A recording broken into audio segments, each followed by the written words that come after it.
వెంకటేశ్వర స్వామి పాటించే ధర్మం వల్ల, అనుసరించే ధర్మం వల్ల, ఆయన భక్తులకి ఇచ్చే అనుగ్రహం కారణంగా సుప్రీంకోర్టు ఒక నిర్ణయం తీసుకొని సిబిఐని, రాష్ట్ర ప్రభుత్వ పోలీస్ అధికారులు, సిట్ అధికారుల్ని, వీళ్ళిద్దరినీ కలిపి, ఒక ఆహార నిపుణుడిని కూడా కలిపి ఒక కమిటీ, ప్రత్యేకమైన సుప్రీంకోర్టు సిట్ వేసి దాని ద్వారా ఎంక్వైరీ చేయమని ఆదేశాలు ఇచ్చినప్పుడు వైవై సుబ్బారెడ్డి గొంతులో పచ్చి వెలక్కాయ పడ్డది. దీని నుంచి ఎలా తప్పించుకోవాలా అని ఆలోచించి కుట్రలు పన్ని ఏం చేశాడు అంటే, మాకు బ్యాంక్ అకౌంట్స్ ని మాకు ఇవ్వండి అని సిట్టు అడిగితే, అందులో మాకు చాలా ప్రైవేట్ విషయాలు ఉంటాయి, అవన్నీ మేము మీకు ఇవ్వము అని చెప్పి కోర్టుకు వెళ్ళాడు. మళ్ళీ ఈ వైవి సుబ్బారెడ్డి కోర్టుకు వెళ్ళిన తర్వాత కోర్టు నుంచి కొన్ని ఆదేశాలు వచ్చినాయి. ఇప్పటి వరకు మీరు సేకరించిన వివరాలతోటే మీరు ఎంక్వైరీ చెయ్యండి అని చెప్పి కోర్టు ఆదేశిస్తే కింది కోర్టు తీర్పుని సుప్రీంకోర్టులో సవాల్ చేసింది ఈ సిబిఐ టీం. ఇక్కడ వైవి సుబ్బారెడ్డి ఇన్ని రకాలుగా విచారణని తప్పించుకోవటానికి ఎందుకు ప్రయత్నం చేస్తున్నాడు?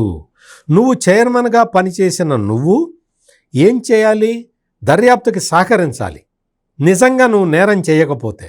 కానీ దర్యాప్తు నుంచి దూరం జరగటానికి ఎన్ని రకాల కుట్రలు పన్నుతున్నావు